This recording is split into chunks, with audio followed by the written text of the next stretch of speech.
Good evening, my dear students. It's a pleasure coming your way once again.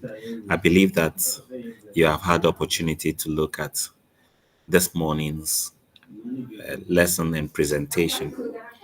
I am still hoping that most of you will be able to send me your comments about this morning's lesson, which was on TPAC.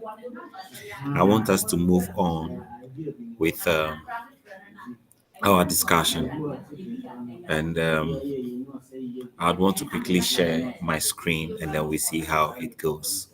Please hold on for me.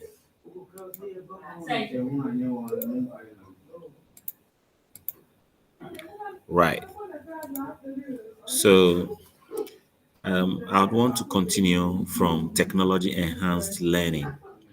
Now, when we talk about technology enhanced learning, what are we talking about?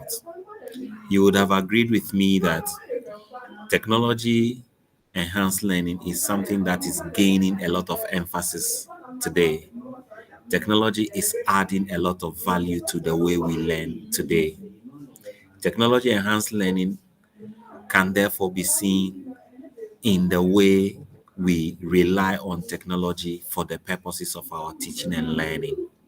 So, when we talk about technology enhanced learning, one or some of the things that we should be concerned with include connectivity to information.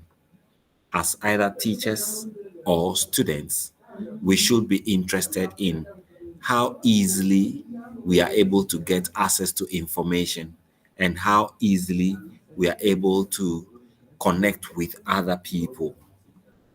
Number two, we should also be concerned with a greater choice over time, place, and pace of study. So that when we talk about technology enhanced learning, we as facilitators and you as students should have a great choice over the time that you'd want to learn, that you'd want to study, the place where you'd want to study, and even the pace at which you'd want to study. For example, with this lesson that we're having now, when I'm done with the presentation, I'm going to upload it onto YouTube for you. Now, I don't give you a strict time that you need to watch this presentation by this time. You are free to watch it at your own time. You are also free to decide where you want to or the place where you want to have that lesson. And then you are also free to move at a certain pace. The pace at which you would move would be dependent on how well you want to do your studies. Then, thirdly, we would also want to think about the alternative modes of study. When we talk about technology enhanced learning, we should be interested in we should be interested in the ability to study whether we are face to face or whether we have distance between us. Someone used to say that distance cannot be a barrier. We should also be interested in what we call blended learning. When we talk about blended learning, we are talking about the situation where we are not relying solely on face-to-face interactions, but we are also able to use technology enhanced methods for our purposes of learning. Then we can also think about work-based learning. For work-based learning, we are talking about the situation where we are put into groups and then we put our hands on the task as students or as learners so that the teaching and learning experience is not hovering around just one person, for instance, the tutor or the facilitator. So when we talk about technology enhanced learning, we should be concerned with these three various areas. Now, there are certain competencies needed of a 21st century teacher. When we talk about a 21st century teacher, he should be somebody who is flexible enough as far as access to information is concerned. He should be somebody who is well organized well organized in the way he puts together his information before even helping the students to have access to it in order that they'll be able to achieve their aims. And then he should also be somebody who is able to integrate knowledge from different domains. Now, some of the domains from which a 21st century teacher ought to be able to handle information, some of the different domains are knowledge from the students. How do you want your students to learn? You shouldn't think of your students as people who do not have anything at all in their heads, and that you are the one coming to put knowledge in their head. Secondly, as a 21st century teacher, you should be competent and have control, absolute control over the content that you are trying to deliver onto your students. And increasingly, as a 21st century teacher, you should have adequate knowledge of the use of technology. At the heart of good teaching with technology, there are therefore three core components. These three components are content, pedagogy, and technology. Now, when we take these three, what we need next is the relationship amongst them. And this is what we spoke about this early morning when we spoke about TPAC. As a tutor in the 21st century, you must have control over the content, you must have control over your pedagogy, and then you must have control over the technology that you wish to use. However, you would bear with me that there are some barriers to technological change. It is not easy for us to have the changes that we desire. What are some of these barriers? If I were to ask you to list some of them, I believe that number one on your list will be the fear of change. Naturally, humans have a fear of change. Naturally, we do not amend ourselves or lend ourselves easily to situations that we are not so familiar with. So, when we think about technological changes in our classroom, the fear of the unknown causes a barrier of a kind. Two, training. Not many people have access to adequate training in order to be able to use the skills needed or to have the skills needed to be able to use technology as will be needed. And this causes a barrier. Three, we can talk about personal use. For some people, they just do not want to change the way they are used to doing things. For their personal reasons, they'd rather not introduce technology in the classroom. And this is also a barrier. Then we can talk about the learning based, the climate, the motivation to change, and then finally, the support that is available for us, probably from the institutions where we find ourselves. Naturally, if it happens that we do not have adequate support from the institutions where we are, it is possible that we may see it as a barrier to change.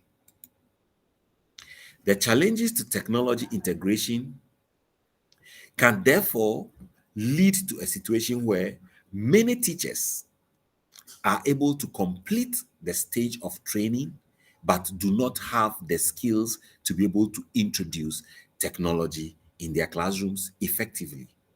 Indeed, many many of us have been through the system, have gained our teaching certificates, and yet it was at the time when the use of technology was at a lower stage than it is today. So we have a situation where we do not consider ourselves sufficiently prepared to use the technology in the classroom. We do not have the opportunities to explore the value of technology or its relevance in the classroom as far as teaching and learning is concerned. So, how should educators be guided? As an educator who wants to introduce technology in your classroom, one, you need to identify the parts of the curriculum that are hard to teach, where technology might help overcome the pedagogical or cognitive difficulties. In other words, when you look at the curriculum, you should be able to identify those areas that the use of technology can help to make it easier for your students to assimilate or to be able to have an understanding of the concepts that you want to teach. Two, we should also identify topics in the curriculum for which technology is an essential element. Apart from the first point, where we are looking for difficult areas that technology can help us to teach better, we should also identify areas that technology use is essential. There, there are some areas that technology use is essential. And so we look for those topics and then identify them, and then we are able to what, deliver our lessons easily with the use of technology. Having said this, I believe that more light has been thrown on the reasons why we need to use TPAC as we studied this morning. Moving on, I would want us to understand that when we study or discuss topics amongst ourselves, we are able to harness ideas from different people. Indeed, all knowledge is not in one head. It is for this reason that we have what we call or term professional learning networks. Professional learning networks, PLNs. So when we talk about professional learning networks, we are looking at a situation where participants in a professional community learn together. When we talk about PLNs, we are talking about any group of people who share the same profession or interests or ideas coming together to share their experiences as far as their profession is concerned. An example of a PLN is the department that one may belong to in the school. So when we talk about professional learning networks, we see the situation where, for instance, mathematics teachers, science teachers come together. They might not necessarily be in the same institution, but could be in the same district, come together to talk about issues concerning the course that they are teaching. Now, professional learning networks enable teachers and student teachers to access a wide range of experts and communities to support their professional teaching. In other words, when we have professional learning networks, we are able to get a lot more information from experts and from other people in the community who are related to what we are teaching, such that we get assistance or we get support for our professional uh, deliveries. The P talks about the professional relationship with university professors, relationship with experts around the world. In today's world, no matter our location, there is always somebody somewhere who may have an answer and is willing and ready to share his expertise on the subject that we are handling. So it is important that we try our best to relate to these people. Secondly, we talk about the learning. When we have this community of networks, we are able to share what we know with others. We are able to share our resources with others. And in the same vein, others also share their resources with us. So, in the course of this sharing of ideas and resources, there is an enhanced collaboration. And this enhanced collaboration leans towards our ability to learn from a vast array of experiences. So we may have the situation where by sharing our ideas, we share in the learning, we share in the expertise of others. What somebody went through yesterday can guide you in order that you do not have to commit the same blunder. That is where the learning comes in as far as the professional learning network is concerned. And finally, we'll talk about the network. Indeed, the world is becoming a global village. We live in a global learning network, therefore, where we are able to enable other people to tap into and share in diverse global perspectives. There might be a way you look at something from your angle. And if you belong to this network, you are able to have somebody at another person's perspective throwing light on what you have known from your small corner all along. And this helps us all. Now, how are we able to do or live or have this network? It is by leveraging on the affordances of technology.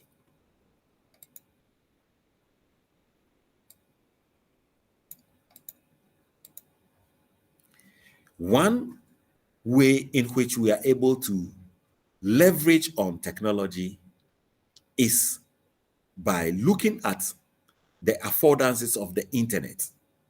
The internet allows us to form professional learning networks with more people and much more easily. In a situation where we used to write letters, we now can simply send an email. And even beyond that, it is easy now for us, even instead of sending an email, to simply text or tweet. And by so doing, we are able to enhance the network capabilities available to us.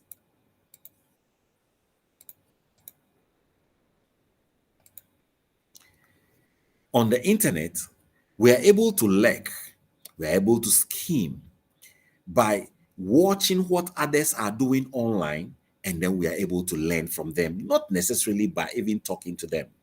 So by lurking around to see how people are handling situations, what opinions people are sharing, we may be able to learn on our own. Then we can move beyond just lurking around and reading and checking on people and how they are handling various situations. Go further and ask for their opinion. Go further and ask for their help. Beyond that, we are also able to give help or offer our opinion to other people. Going beyond asking for help, we may be able to start something, a group discussion of a sort. And beyond this, we may now be nurturing what we call a social network. And once we do this, we will be finding our right balance. Eventually, you'd get to know which group you can fit in more effectively. So, for professional learning networks and the use of ICT, there are different ICT tools, a wide range of ICT tools that we can use as far as PLNs are concerned. Professional learning communities and websites come into mind. Social networking sites come to mind. Some of these social networking sites include the use of Facebook, the use of LinkedIn, the use of Twitter. Then we have social bookmarking tools such as Diigo and Delicious. Then we have the wikis, such as WetPaint and Wikispaces.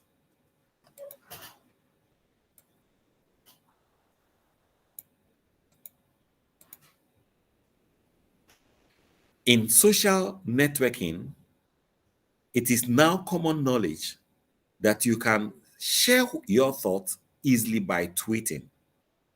Twitter is a popular resource for educators these days, educators who want to connect with each other professionally. Twitter allows us to follow professional communities and networks that we may be interested in. And by so doing, we get others also to follow us. It stimulates discussions. new resources are shared, and an ongoing supportive network is built.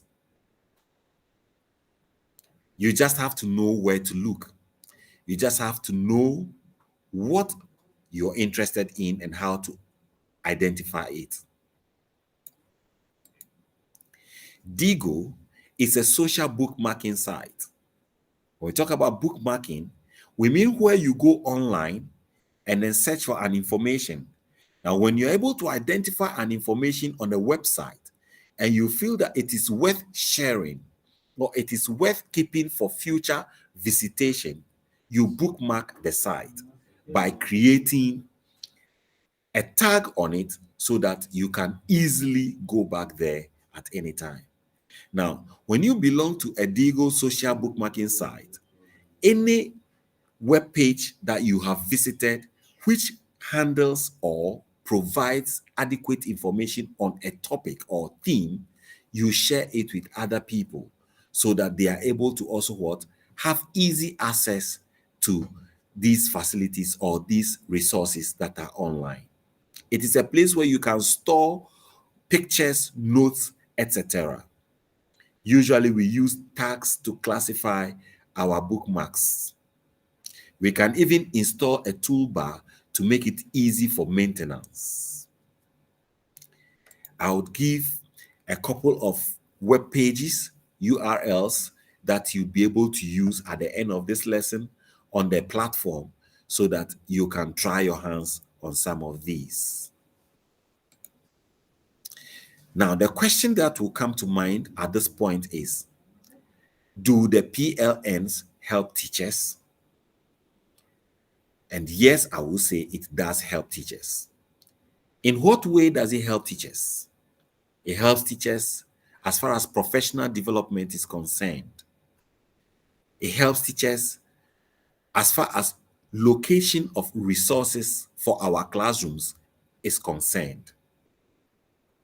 It helps teachers in the sense that we are able to get lesson plan ideas from master teachers and other experts. It helps teachers in the sense that we're able to learn new technology and also how to integrate these new technology in our teaching. It gives us the opportunity to find collaborative solutions. And then finally, we're able to find interesting links to education news.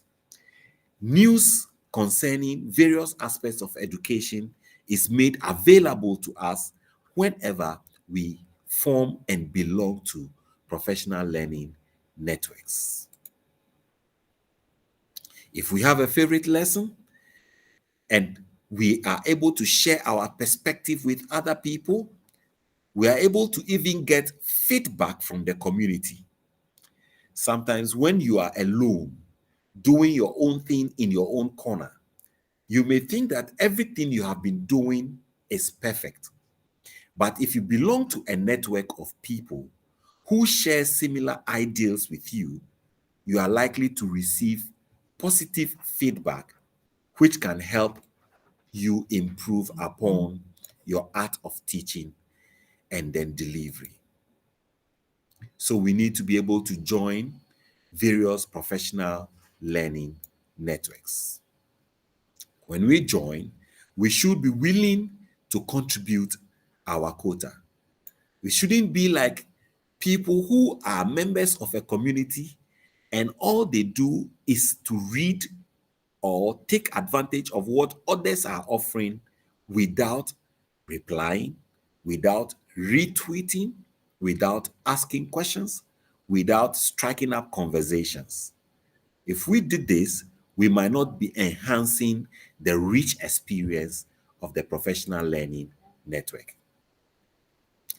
We should be able to create a rapport with people who share in the same professional ideas that we have. At this point, I would want to ask you to investigate and explore some online professional learning networks. And then based on your experience, design and develop your own professional learning network as a class. You could even do it on the basis of the groups that you have in your class, and then share with your professionals or your network what your experiences are. For this one, I would want to be a member of every professional learning network that is created in the class. So I'd want the course rep to take note of this and then ensure that my name or my number is added to these professional learning network groups. Note that according to Charles Darwin, it is not the strongest of species that survives, nor the most intelligent that survives. It is rather the species that is most adaptable to change, quote and unquote. And for this purpose, I'd want to encourage us, even though, yes, earlier on in our lessons, we have identified that to use technology, there are challenges. To use technology, there are difficulties. And some of these challenges, they are not things that we can resolve on our own. They are beyond our ability as individuals to overcome. But if we are adaptable or if you are amenable to change, we will find a way around every challenge that we face in our quest or desire to adapt to technological changes in our classrooms. And this is where I would want to bring our lesson to an end for this evening. I would want for us, therefore, to shift to the platform, the dashboard, and then have a discussion on what we have just heard. Share your personal thoughts with me. What do you think as far as professional learning networks are concerned? What are some of your personal experiences? Let's see what we can do together. And I believe that we'll be able to make more gains as far as technology used in the classroom is concerned. Thank you very much for coming. Good evening.